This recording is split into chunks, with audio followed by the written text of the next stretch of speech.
My name is Claire Mitchell. I am 30 years old, and I make a living predicting worst-case scenarios for a fintech company in Denver. But nothing in my job ever prepared me for the 10-second voicemail that blew up my family. It came in on a Tuesday afternoon, right between a risk report and a cold cup of coffee. I tapped play and heard my mom's voice, flat and businesslike, as if she were canceling a subscription, not her daughter. "You're out. Don't come back. We're moving on without you." No explanation. No emotion. Just a verdict. For a second, I just stared at my phone, feeling my heartbeat in my ears. Then the part of my brain that spends all day locking down other people's money quietly kicked in. I didn't call back. I didn't argue. I typed one simple text. Okay. Then I moved on first. I logged into the family LLC I had built from scratch, the one holding our rental properties and the new triplex we were about to close on, and I locked every permission that had my name on it. No more deals signed with my credit. No more transfers without my approval. Then I called the real estate agent and pulled myself out of the house deal they were counting on. House deal? Canceled. Finally, I froze the retirement account structure I had set up for them so nothing could be changed or drained behind my back. By the time my coffee was finished, so was every easy road they thought they had through me. I figured that would be the end of it. Instead, by the next morning, my phone showed 46 missed calls and a voicemail from their lawyer saying, "We have a serious problem." I actually laughed when I heard it and typed my reply, because they had no idea the problem wasn't me being gone, it was what I took with me.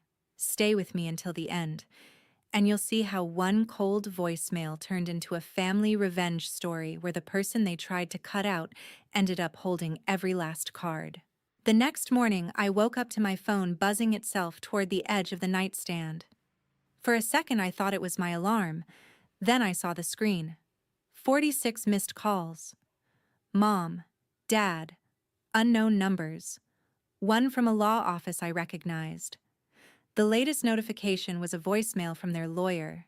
I put in my earbuds and hit play while I started the coffee machine. "This is Evan Coleman, counsel for Mark and Diane Mitchell. Claire, we need to talk. This is serious? Please call me back as soon as possible." His voice was tight in that way lawyers get when they realize their clients left out important details. I let the message end and stared at the wall for a moment, listening to the coffee drip. My phone kept lighting up as new texts came in. From Mom. "Claire, this is just a misunderstanding. Call me. We need to talk." From Dad. "Kiddo, whatever happened, we can fix this. Please call us back." Another one from Mom. "We didn't mean it like that. We were upset. Come home so we can explain." Funny, I thought, because yesterday there had been no confusion in her voice at all. "You're out. Don't come back. We're moving on without you." That had sounded pretty clear to me. I scrolled, half expecting to see Brooke's name somewhere in the flood. Nothing. Not a single text or missed call from my little sister, who usually spammed our family group chat over the smallest thing. For someone who loved attention, she was very quiet now. While the coffee finished, I opened the building security app and pulled up the camera feed for our front entrance, almost on autopilot. The screen showed a clip from earlier that morning. My dad standing outside the glass door of my apartment building, hands shoved deep into his jacket pockets, looking up at the second floor where my unit was. He checked his phone, hesitated like he was about to ring the buzzer, then turned around and walked away. No call. No knock. Just retreat. My chest tightened for half a second. Then I pushed the feeling down. When people show you how easily they can cut you off, you do not rush to comfort them when they feel the knife swing back their way. On the way to work, my phone kept vibrating in my bag. I let it. At my desk, I finally shot off 3 short replies. To Mom, "I'm safe. I need time." To Dad. I heard the voicemail. "I'm not ready to talk." To the lawyer. I received your message. I will respond in writing. I did not owe anyone more than that. A little before lunch, my coworker Jenna rolled her chair over to my desk, lowering her voice. You have been staring at that screen like you are about to blow it up, she said. Everything okay at home? I almost said yes out of habit, but stopped myself. Not really. My parents decided I am out of the family business. Her eyebrows shot up. Do they realize you are the family business? I shrugged. They left a voicemail. I locked things down. Now their lawyer is involved. Jenna let out a slow whistle. Look, I am not telling you what to do, but you know how this goes. The second money is involved. Everybody starts performing. If you make moves out of guilt, they will spin that into you admitting fault. Make sure every decision you make is something you'd be fine explaining to a judge one day. I nodded. That part I understood better than anyone. Risk management was my job. I had spent years building systems so people could not quietly move money around behind each other's backs. And now I was realizing I had built the perfect system to keep my own family from doing the same thing to me. As I walked to the break room to refill my coffee, my phone buzzed again. A new text from an unknown number. Heard you pulled out of the triplex because you're overwhelmed. You okay? It was a cousin on my dad's side. Overwhelmed. That was definitely not my word. It sounded like something Brooke would say, while blinking back fake tears. The pieces started to line up in my head. The timing of her losing her marketing job, the way she'd started throwing around phrases like streamline the LLC and free up equity at Sunday dinners, as if she had ever cared about spreadsheets before. The fact that she was the only one quiet now, like a puppeteer who had already pulled the strings and was waiting off stage to see the outcome. I stared at my phone and felt the first clean edge of anger, sharp and cold, slide into place. If Brooke was behind this, if she thought she could shove me out of what I built and climb into my spot while our parents played along, then she had chosen the wrong sister to pick a financial fight with. 2 days later, I tried to pretend life was normal by doing something painfully ordinary. I went to the local coffee shop I always hit on Saturdays, the kind of place where the barista knows your order and the regulars talk about hiking and housing prices. I had just picked up my latte when I heard someone call my name. Claire. Hey. I turned and saw Tom Reynolds, one of my dad's old buddies from the garage he used to work at. He clapped me on the shoulder like nothing was wrong. Heard about the triplex? He said, lowering his voice like he was about to share a secret. Tough stuff. I frowned. What about it? He winced. Just what your mom and Brooke were saying in the family group chat. That you pulled out because work pressure got to you. That you were overwhelmed and it was not a good time for you mentally. He said mentally the way people do when they are afraid to say breakdown. I felt my jaw tighten. Overwhelmed. There it was again. I forced a smile so tight it felt like it might crack. Yeah, well, you know how rumors travel, I said. Tom patted my arm, told me to take care of myself, and wandered off to the sugar station. I walked out of the shop before my face showed what I was really feeling. Outside, in the cold Denver air, I pulled out my phone and scrolled back through my messages. Not one call from Brooke, not one text. But somehow she was comfortable telling extended family that I was too unstable to handle a house deal I had practically engineered. That was not just gossip. That was groundwork. Sitting in my car, I opened my contacts and tapped a name I had not used in months. Daniel Hayes, the financial advisor who had helped me set up the original structure for our family LLC before my parents, under Brooke's influence, switched to someone newer and flashier. Daniel picked up on the second ring. Claire. This is a surprise, he said, still keeping everyone out of trouble. Working on it, I said. I have a question. Has anyone tried to change ownership percentages in Mitchell Holdings LLC recently? There was a pause, the kind where you can hear someone sit up straighter. I've seen some draft documents float by, he said slowly.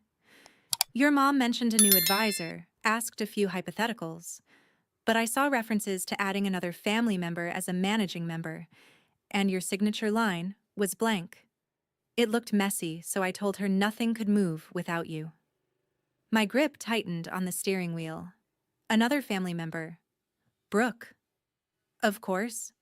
Did any of it go through? I asked. No, he said. The paperwork was incomplete, and frankly, questionable. But Claire, if someone is trying to backdoor their way into control of your LLC, you need to get ahead of it. I thanked him, hung up, and stared at the dashboard for a long moment. I thought about the voicemail telling me I was out. I thought about Tom parroting the word overwhelmed. I thought about my mom suddenly wanting a new advisor right after Brooke lost her job. This was not random. This was a plan with a shaky legal backbone and a lot of emotional manipulation on top. A new notification popped up while I sat there. From Brooke. Finally. What do you think you're doing, Claire? Pulling out of the house deal? Freaking everyone out? Locking down accounts? This is a mess and you are making it worse. For a second my fingers hovered over the keyboard. I almost unleashed everything boiling in my head. Instead, I deleted the reply draft and opened my email. First, I wrote to the real estate agent. Per our conversation, please consider this written confirmation that I have withdrawn from the Mitchell triplex purchase as a borrower and primary qualifier.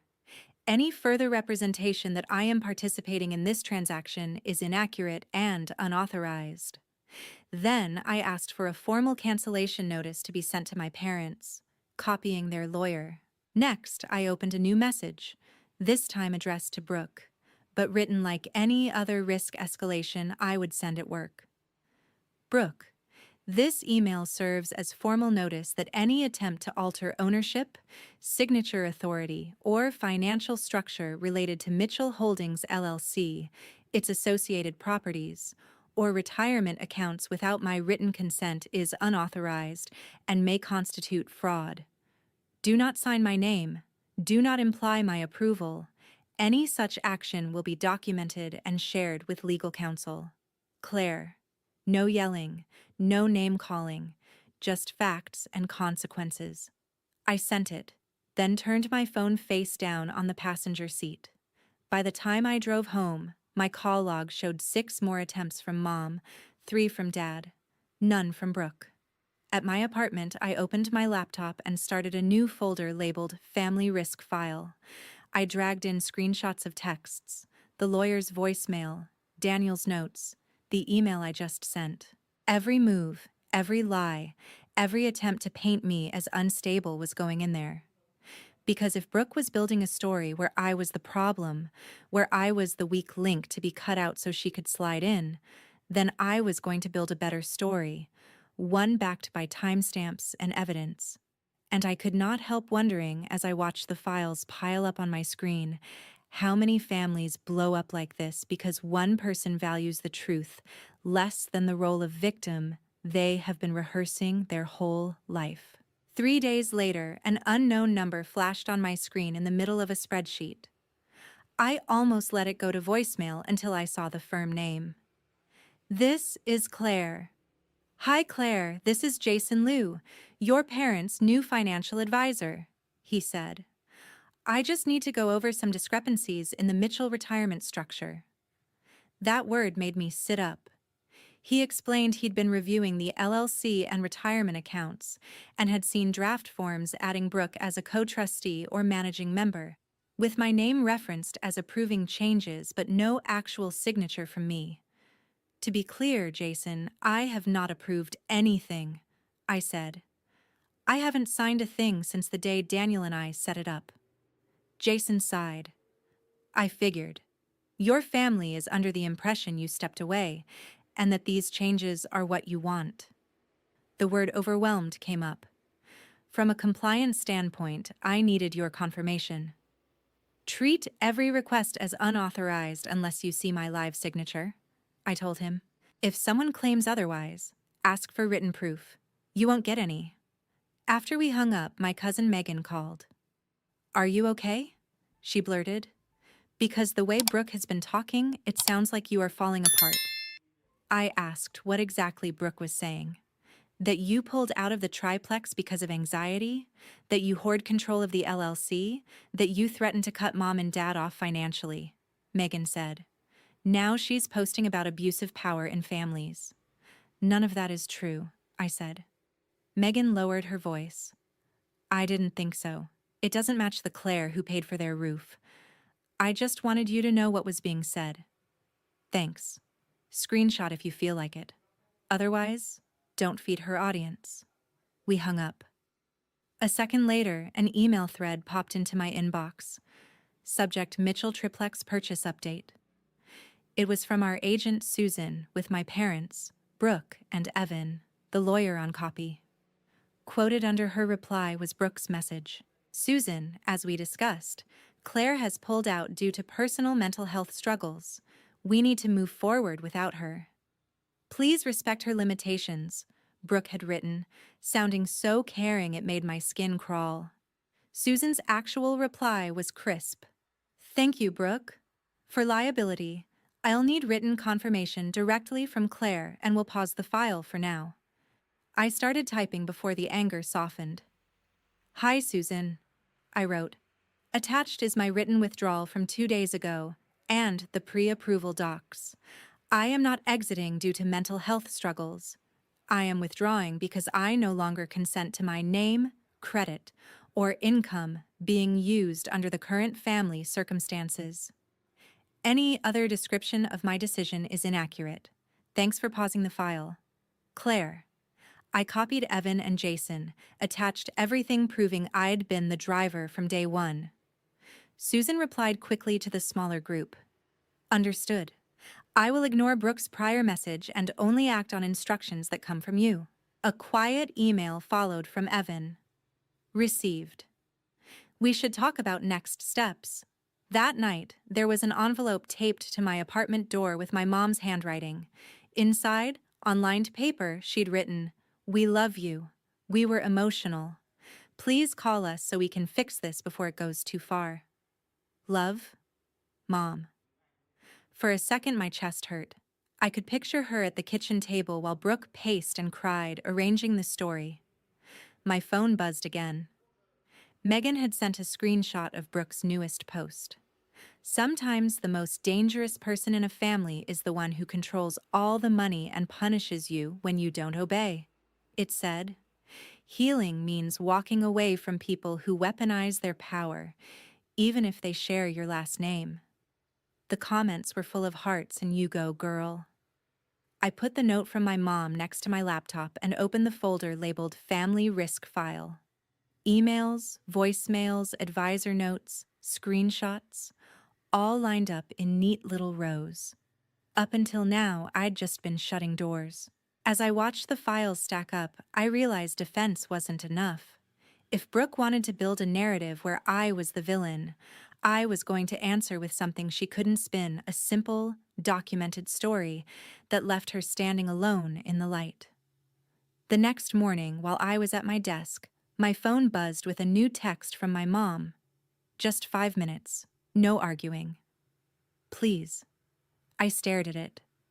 5 minutes wasn't going to fix a voicemail that told me not to come back, but it sounded more like her than anything she'd sent in weeks.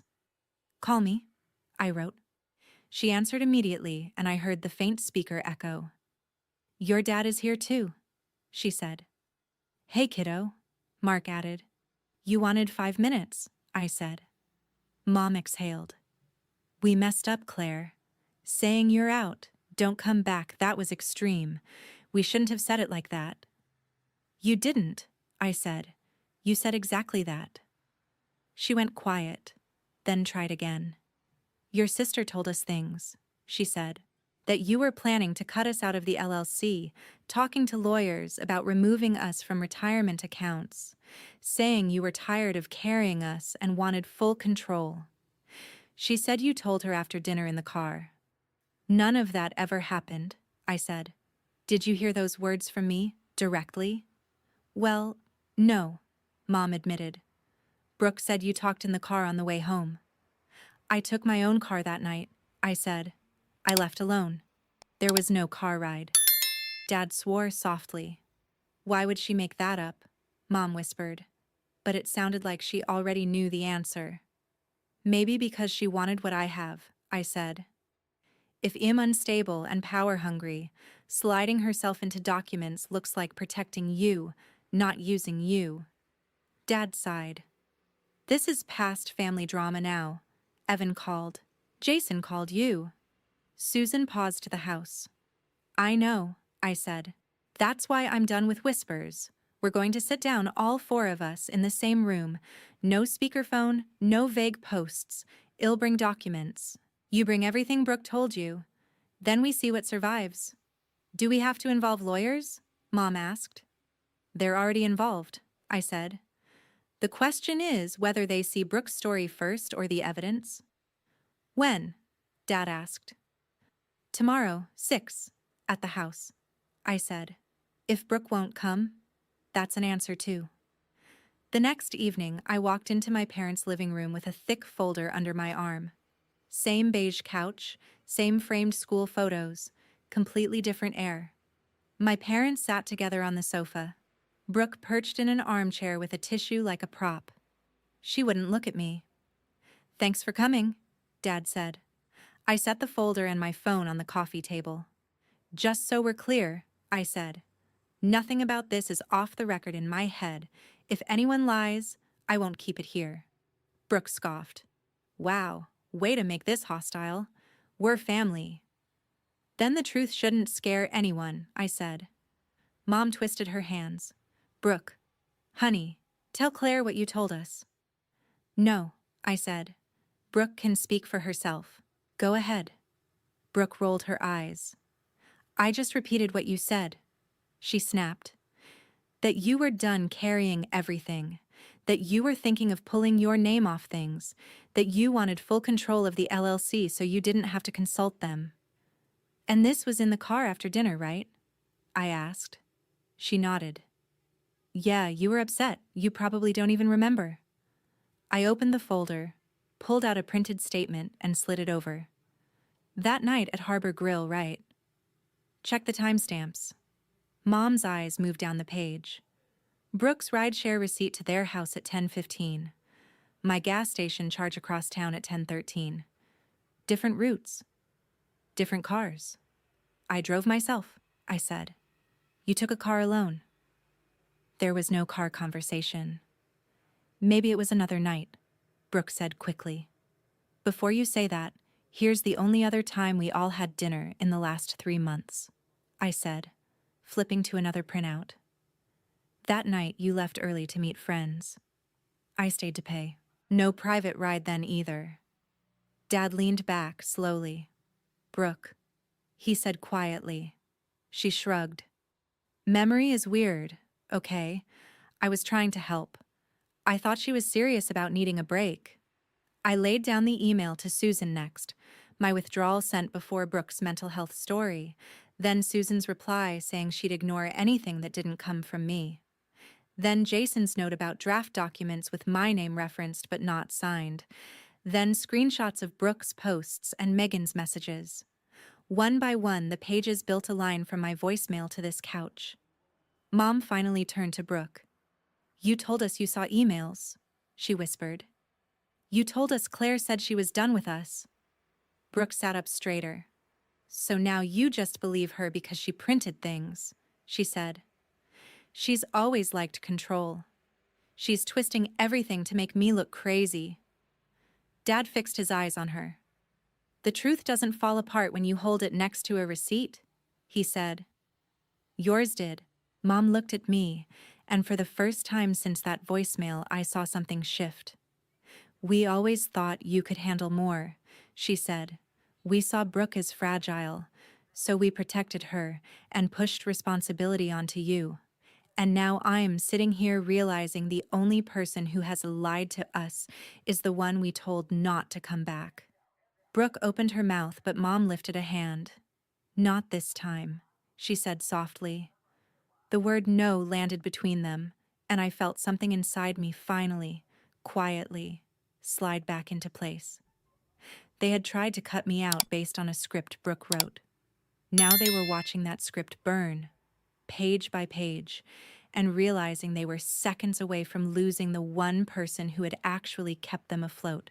The silence after my mom's no sat there like a fifth person in the room. Brooke shifted in her chair, eyes darting between our parents and me, testing which way the wind was blowing. "So what now?" she snapped finally. "You've got your little packet of papers. Congratulations, Claire. Are you happy you made Mom cry?"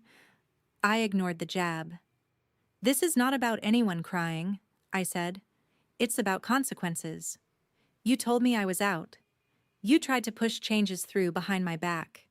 You told people I was unstable so you could step into things I built. That has to mean something other than a sad Facebook post and everyone pretending it never happened."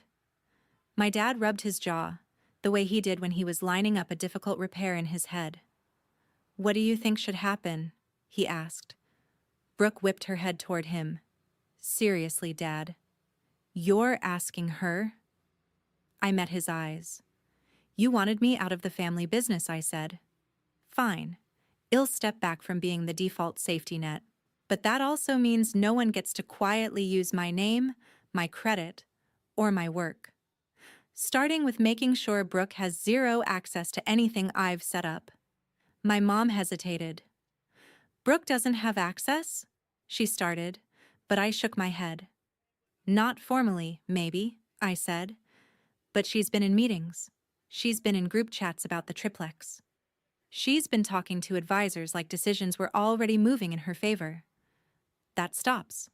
Today." Dad sighed, looked at Brooke. "Honey," he said, "we need to be clear here. No more talking to advisors for us. No more speaking on our behalf. No more hinting that Claire is okay with things when she is not." Brooke blinked hard. "So you're just going to cut me out?"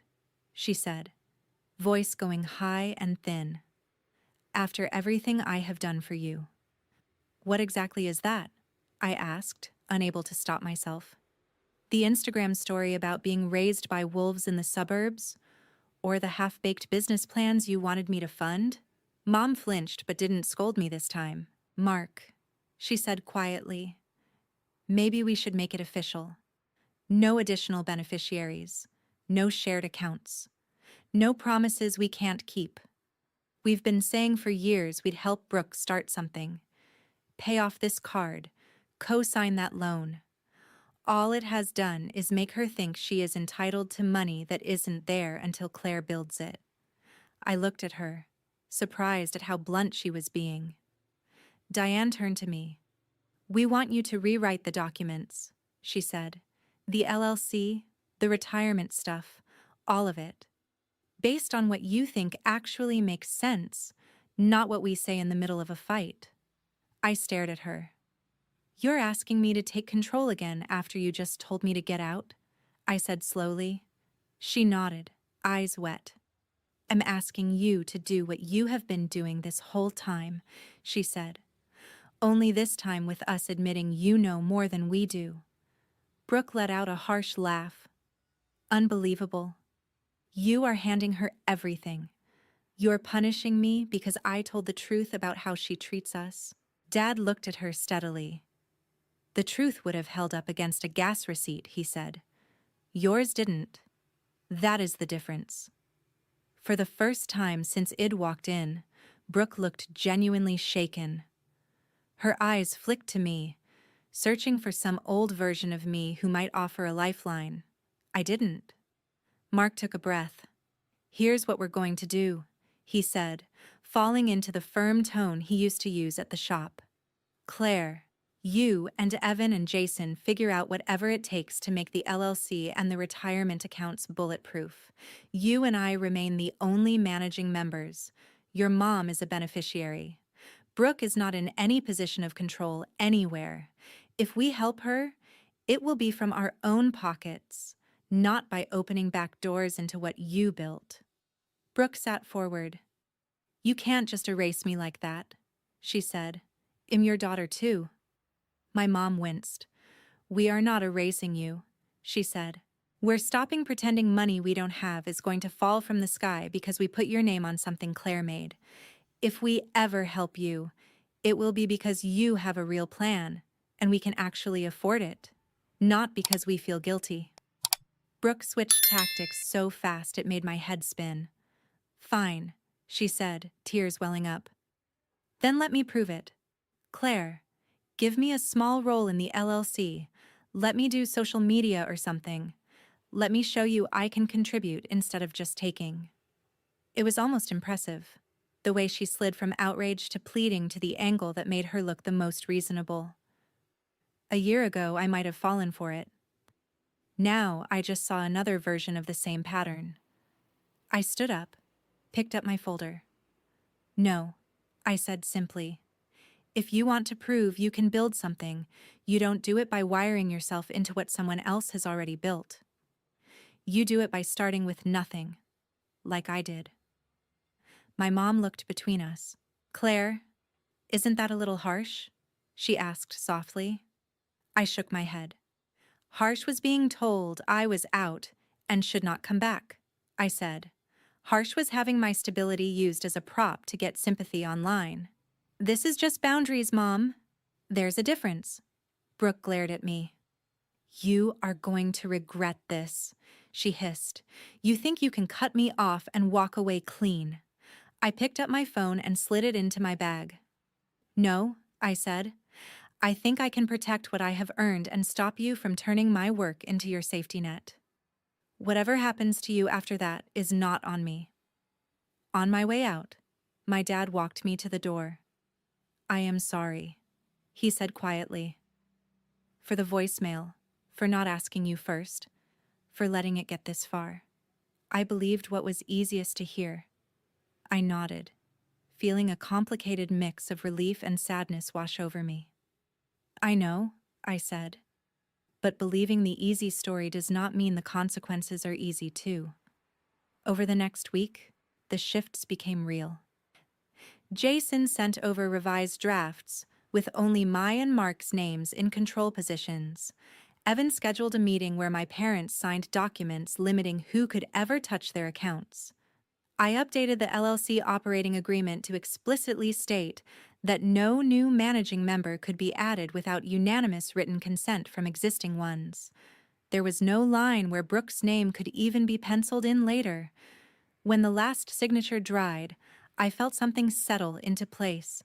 Not revenge as a dramatic moment, but revenge as a structure. A system in which the person who tried to push me out no longer had any way in.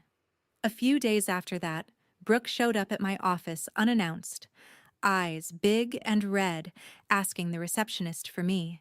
She was holding a binder, the kind you bring to pitch a project. I met her in the lobby, arms crossed.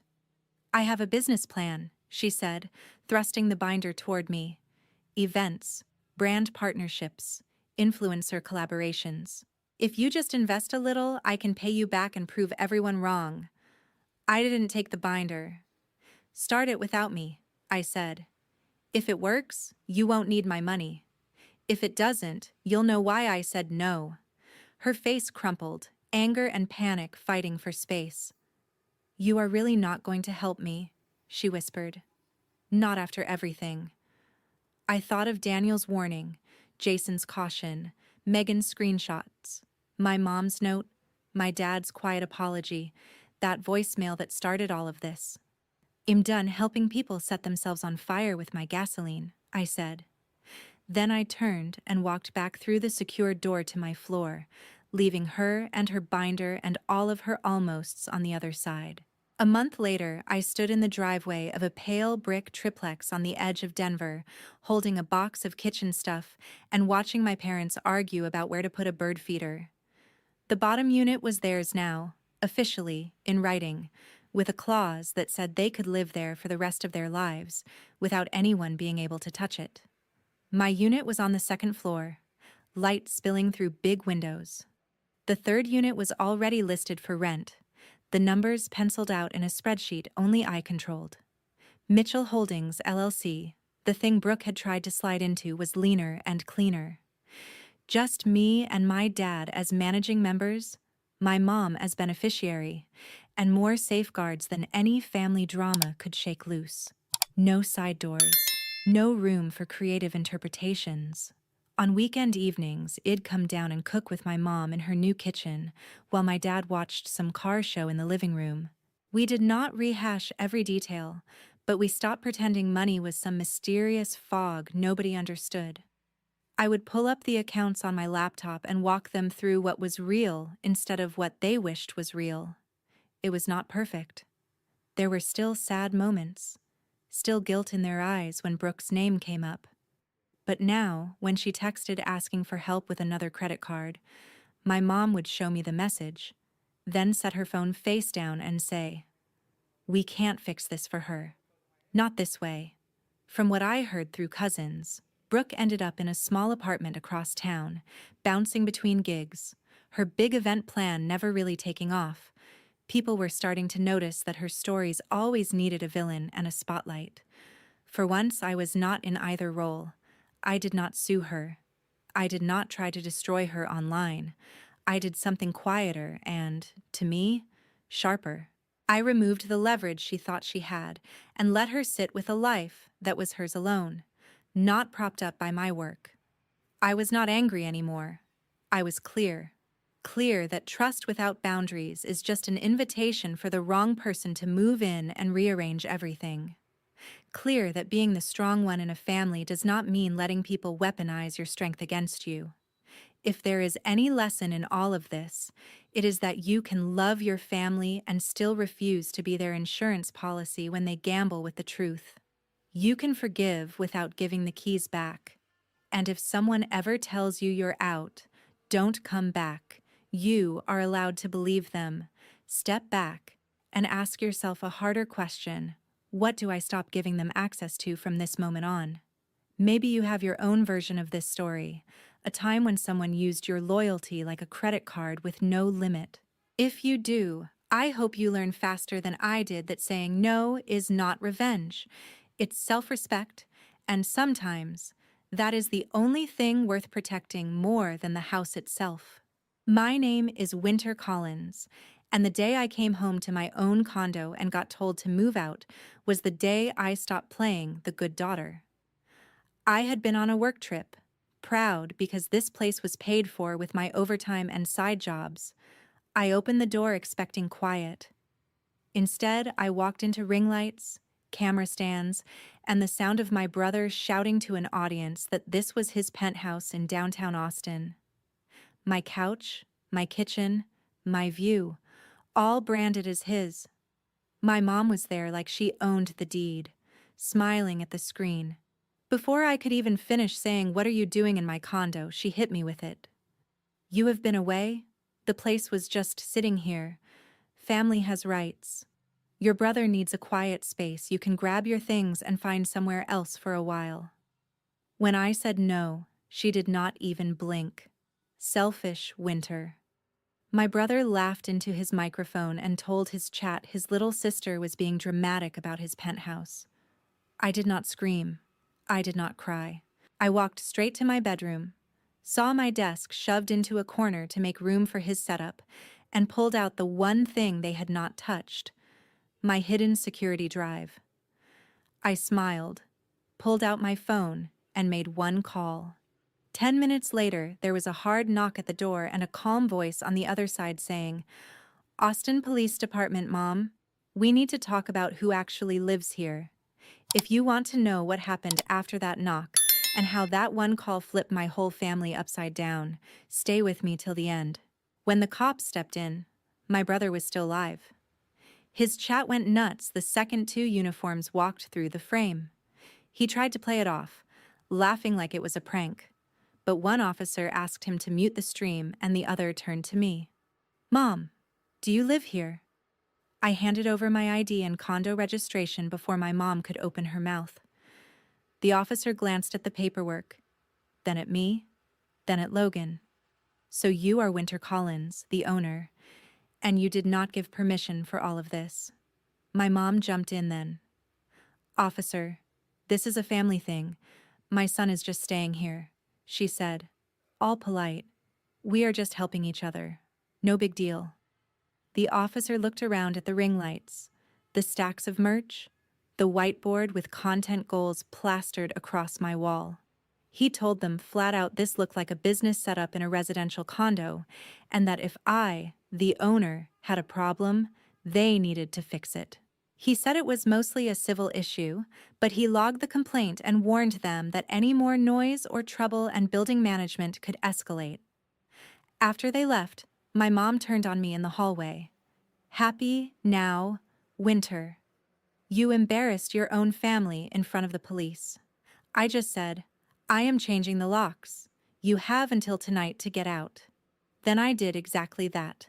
I had the smart lock company on speed dial, and within hours, Logan's access code was dead, and my phone was the only one that could open the door. That night, I got the group text. Family meeting at your condo tomorrow, no excuses. The next day, they showed up like it was some intervention. My mom, Deb, marched in first with a binder like she was about to pitch me a real estate deal. My dad, Gary, followed, hands in his pockets, doing that fake calm thing he does when he wants to manipulate a situation. Logan came last, no camera this time, but still dressed like he was about to film a sponsorship.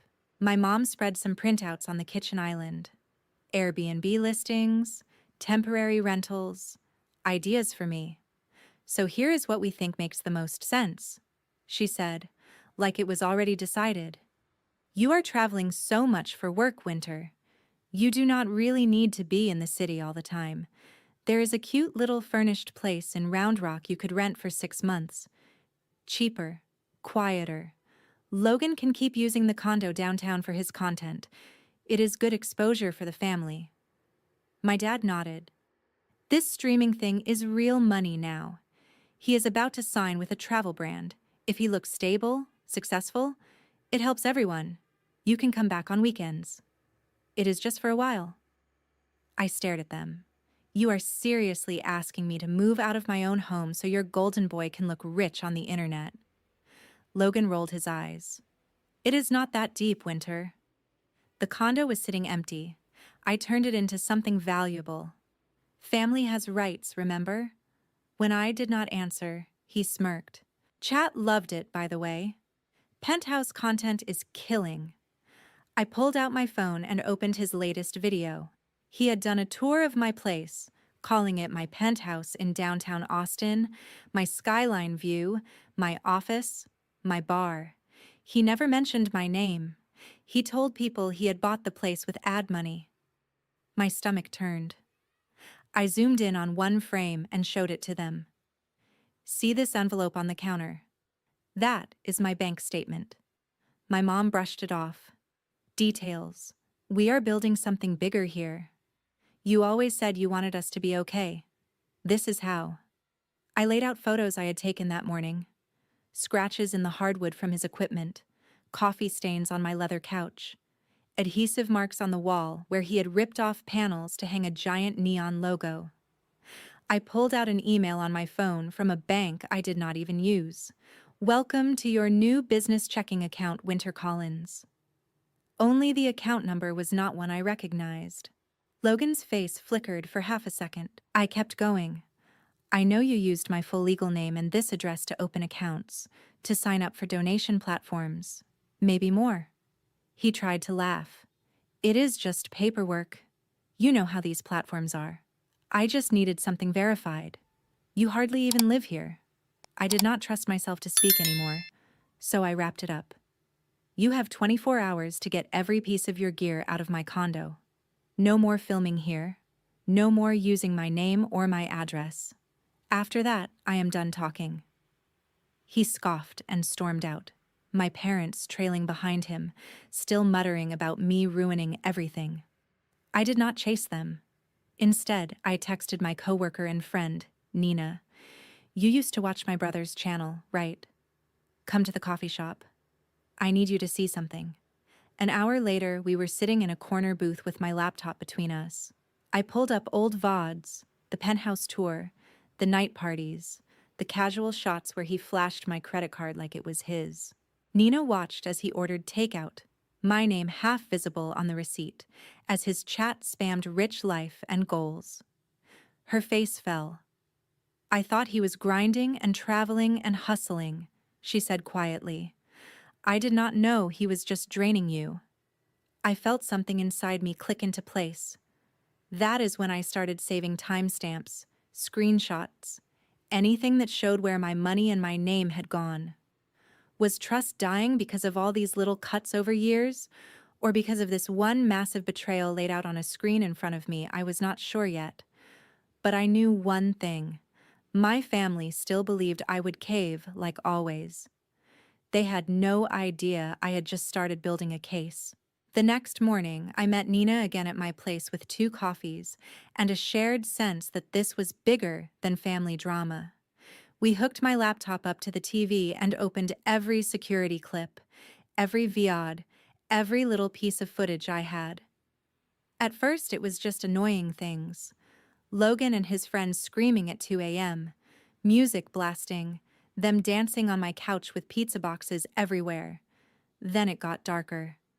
Clips of him flipping through my mail on camera like it was a prop. A delivery guy handing over packages addressed to Winter Collins while Logan joked, "When you are a creator, boxes never stop coming." There was a night where he poured shots on my kitchen island, shouting to chat, "This is what a real penthouse party looks like," while a neighbor knocked on the door complaining about the noise. He told chat the neighbors were jealous. Another clip showed my mom walking friends around the condo in the middle of the day, talking about it like a shared family asset.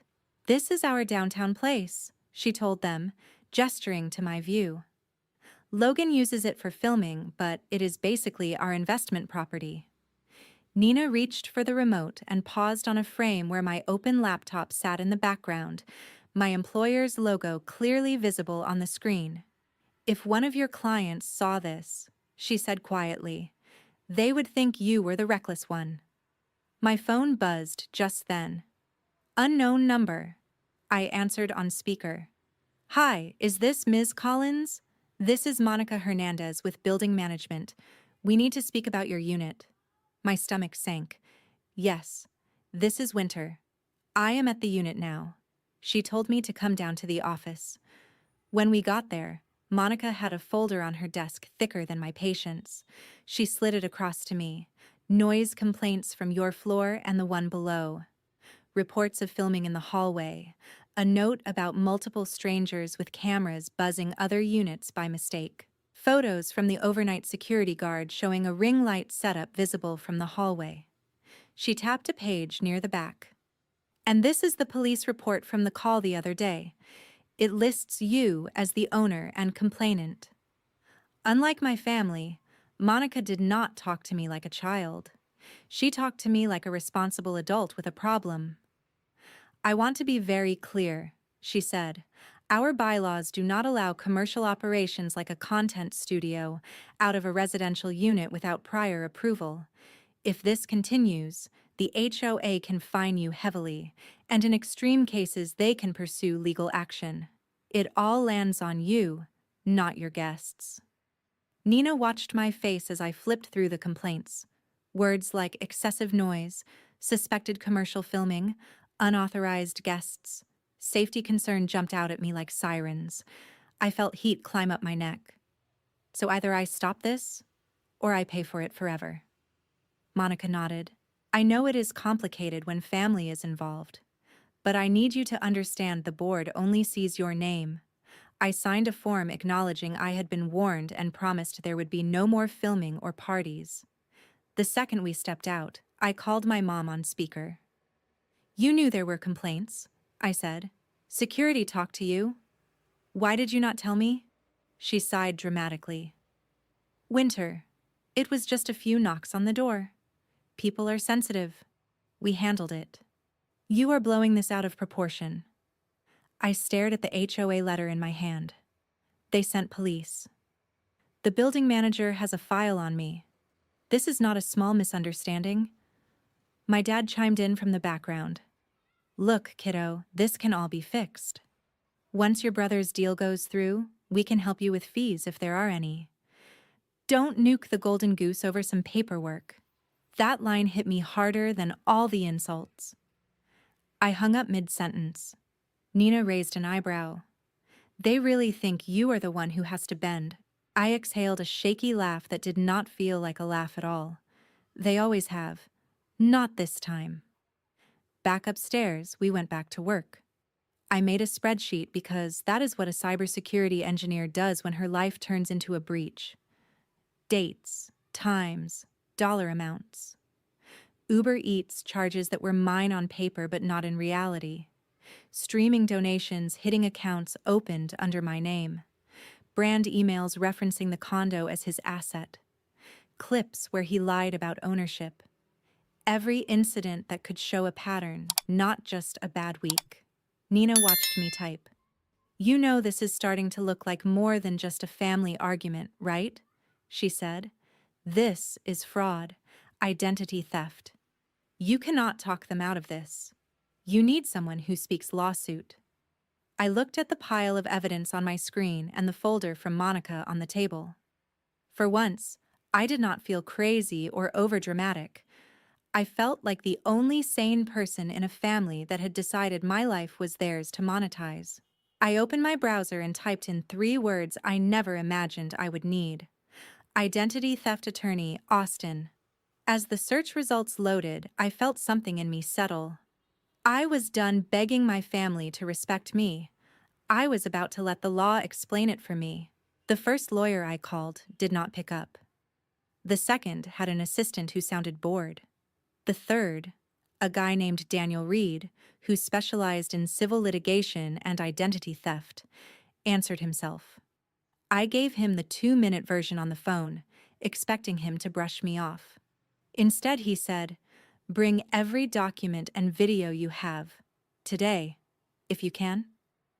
His office was in a glass building not far from my own.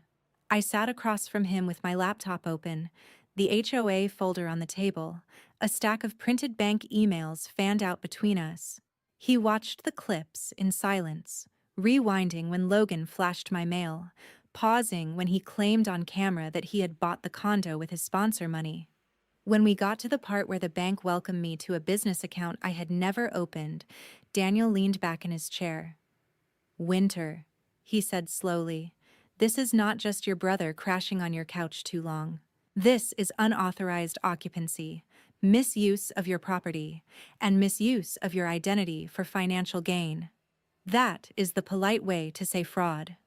My stomach knotted, even though I already knew it in my bones. "What do I do?" I asked. He picked up a pen. "First, we document everything properly." He started a list as he spoke.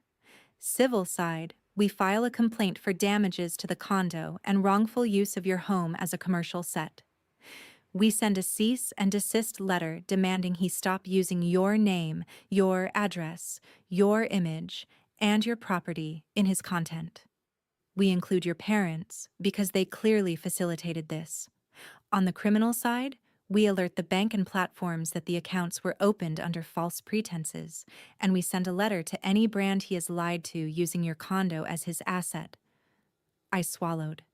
"That sounds nuclear." Daniel met my eyes. "Your family lit the fuse when they decided your life was a prop. You are just choosing not to stand in the blast zone." He drafted the letter while I watched, his language precise and cold. By the time I left his office, Logan and my parents each had an email and a physical copy on the way, laying out in black and white what they had done and what would happen if they did not stop. "There was one more thing," Daniel said as I was about to walk out. "Given the police were already called and given the level of hostility in some of these clips, I am going to petition the court for a temporary protective order. It will say he has to stay away from you and your condo. It is both a shield and a very loud message that you are done being their doormat." 2 days later, I found out what that looked like in real life. I was working from home when there was another firm knock on my door. I looked through the peephole and saw a sheriff's deputy standing there with a clipboard. My heart pounded, but I opened it. "Ms. Winter Collins?" he asked. "Yes." He handed me a packet and explained in calm, measured tones that the court had granted a temporary order. Logan was prohibited from coming within a certain distance of my unit and from entering the building at all. The deputy also had a copy for him. Almost on cue, the elevator dinged down the hall. My mom's voice floated toward us, sharp and offended. "You cannot be serious," she was saying to someone. "You are treating him like a criminal." Logan rounded the corner, saw the deputy, saw the papers, and his face drained. The deputy turned to him. "Are you Logan Collins?" He nodded. The deputy explained the order, the distance restriction, the consequences if he violated it. My mom exploded. "Winter, how could you do this? You called the police and now you drag the courts into it. Why are you trying to destroy your own brother's career?" I held the packet to my chest like a shield. "No," I said. "You destroyed your own careers when you decided my bank accounts and my deed were your brand strategy. I am just done cleaning up after you." My dad tried his calm voice again. "Maybe we can settle this as a family. No need for all this drama. Tell your lawyer to back off. We will move Logan out when his current content calendar is done." "You have already put it online," I said.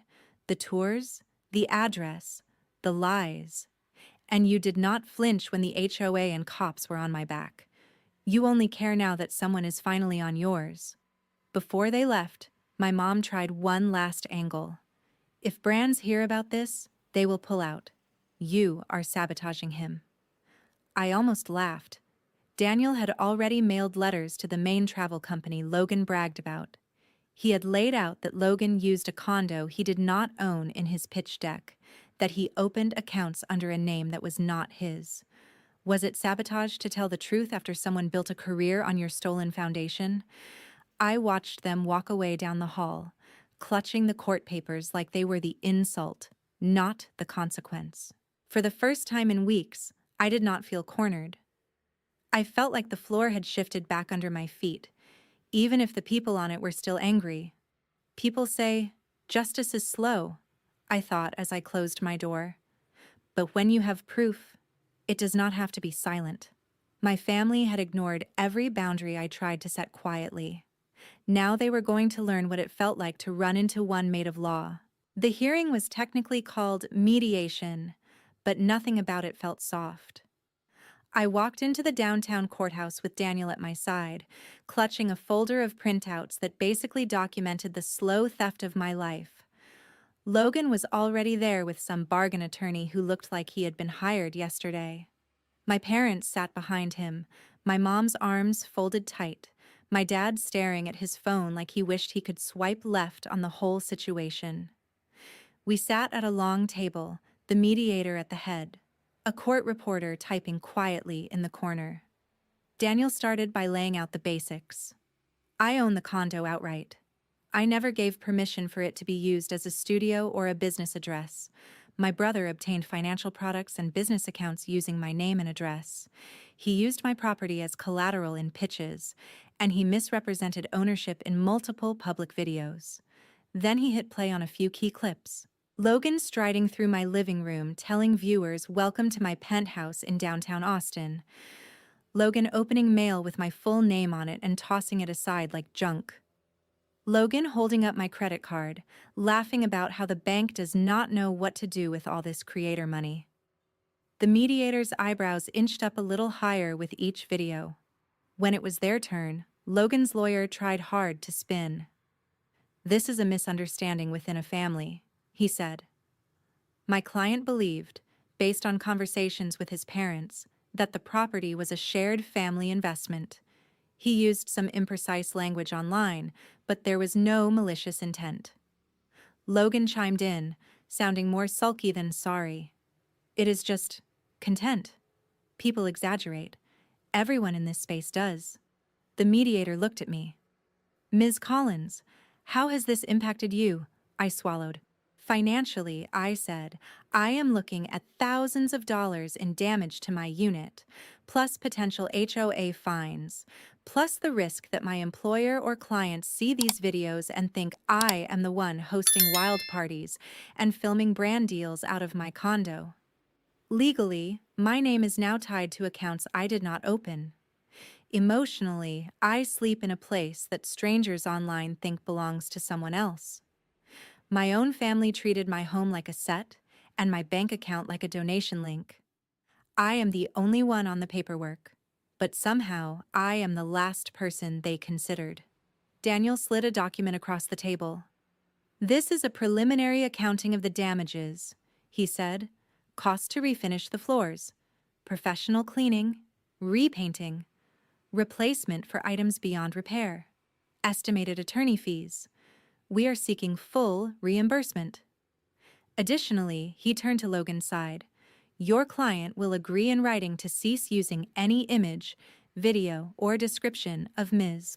Collins's property, name, or identity in his content or business paperwork. And he will cooperate in correcting any false filings with banks and brands. Logan scoffed. I do not have that kind of money. You are trying to ruin me. Daniel did not blink. You ruined yourself when you built a business on something you did not own. This is just the bill. As if on cue, Logan's phone buzzed on the table. He glanced down and his face went pale. My mom whispered, "What is it?" His lawyer asked for a short break. When they came back, the lawyer spoke in a lower, tighter voice. It seems one of the primary brands Mr. Collins was negotiating with has terminated discussions. They received a letter from counsel and have concerns about misrepresentation. I kept my face neutral, but inside something unclenched. That letter was from Daniel. There was also another email, apparently. A second brand that had already paid a deposit was demanding their money back, citing a morality clause and the police involvement at the condo. The mediator cleared his throat. Given these developments, it may be in everyone's best interest to reach a structured agreement quickly. In the end, the terms were simple on paper, but heavy as stone. Logan had to vacate any claim to my condo, on camera and off. He had to pay for the damages in installments, plus a portion of my legal fees. He had to sign documents admitting he had opened accounts using my name without consent. The mediator also noted that the case file would be sent to the district attorney's office to decide if criminal charges were appropriate for the identity theft portion. My parents were listed in the civil agreement as parties who had benefited from the misuse of my property and could be pursued for part of the damages if Logan defaulted. When the mediator asked if I agreed, I thought about being a kid paying for my own school supplies while my parents threw parties. I thought about buying my first used car with savings while they co-signed a nicer one for Logan. I thought about walking into my own home and being told to move out. I signed. My mom grabbed my arm in the hallway afterward. Winter, you cannot really mean to make him pay all of that, she hissed. He will be ruined. I gently pulled away. He is not being ruined, I said. He is being required to pay for what he broke and what he stole. There is a difference. My dad tried the soft approach. We might have to sell the house to help cover some of this. Is that what you want to hurt us too? I looked at them. Really looked. For once, I did not fold. I did not offer to fix it. I just said, what I want is to not be the only one paying for everyone else's choices anymore. A week later, Nina sent me a link. Logan's follower count was dropping fast. Comment sections filled up with people asking why the penthouse content disappeared and why he had been streaming from a bare room with a mattress on the floor. Word travels in creator circles. Brands are skittish. Once fraud and police reports enter the chat, collaborations dry up. I watched his latest video in silence. No neon sign. No skyline. Just a guy in a cramped space saying he was taking a break to figure things out. For the first time since this began, I let myself feel something close to satisfaction. Imagine watching the same people who called you selfish for protecting your own home finally face a fraction of the consequences they tried to dump on you. Would you feel guilty, or would you, just for a moment, feel like justice actually existed? The day Logan handed me the first check felt less like a victory and more like a weird, quiet funeral for the version of my family I used to pretend we were. It happened in Daniel's office, not in a house or a restaurant or a cozy living room like some movie about reconciliation. Just fluorescent lights, a conference table, and a stack of legal pads. Daniel sat at the head, flipping through paperwork. A probation officer was there too, leaning against the wall with a tablet. Logan walked in last. No flashy clothes, no camera bag, no neon sneakers. Just a wrinkled button-down and eyes that looked like he had not slept in a while. He sat across from me, fingers curled around a cashier's check so tight his knuckles were white. The probation officer spoke first, going through the terms like he had done this 100 times with other people. Logan had taken a plea deal on the identity theft charges. He avoided jail, but he was on probation for the next 2 years. He was required to pay restitution to me in scheduled amounts. He had to perform community service.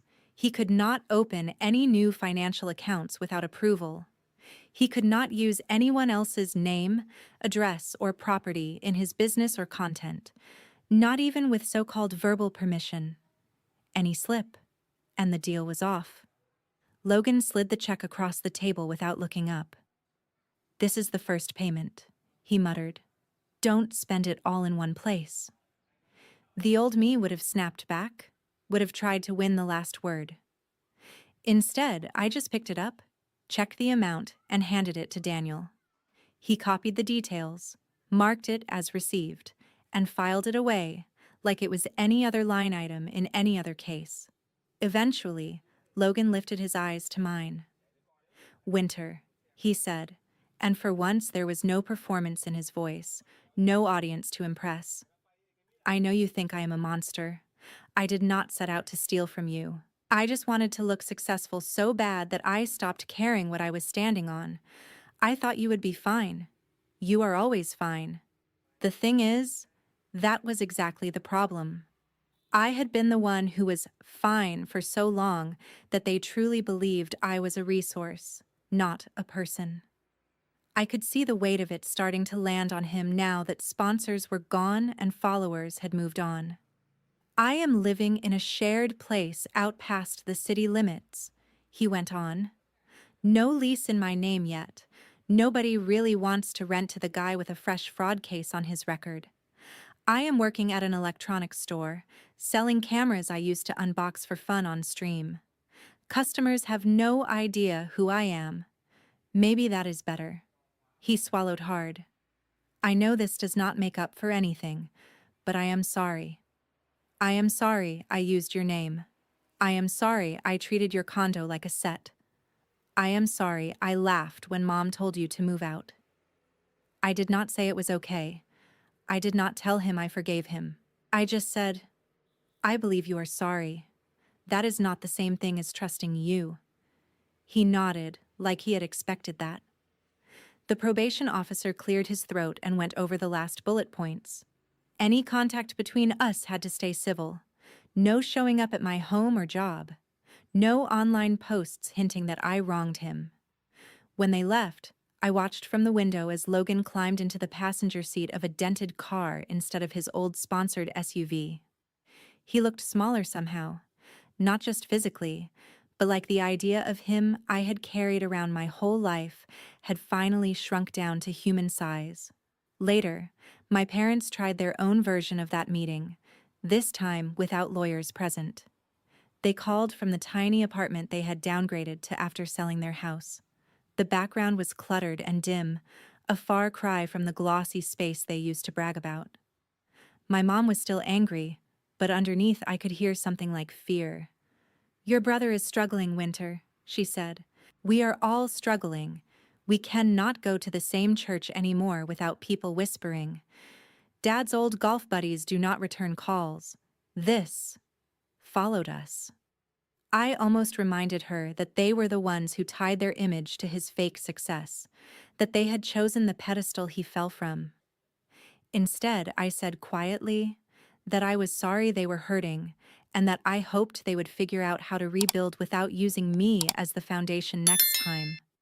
My dad asked if there was any way we could all sit down, maybe film some kind of joint statement, clear the air, help Logan rebuild his brand while showing we are still united as a family.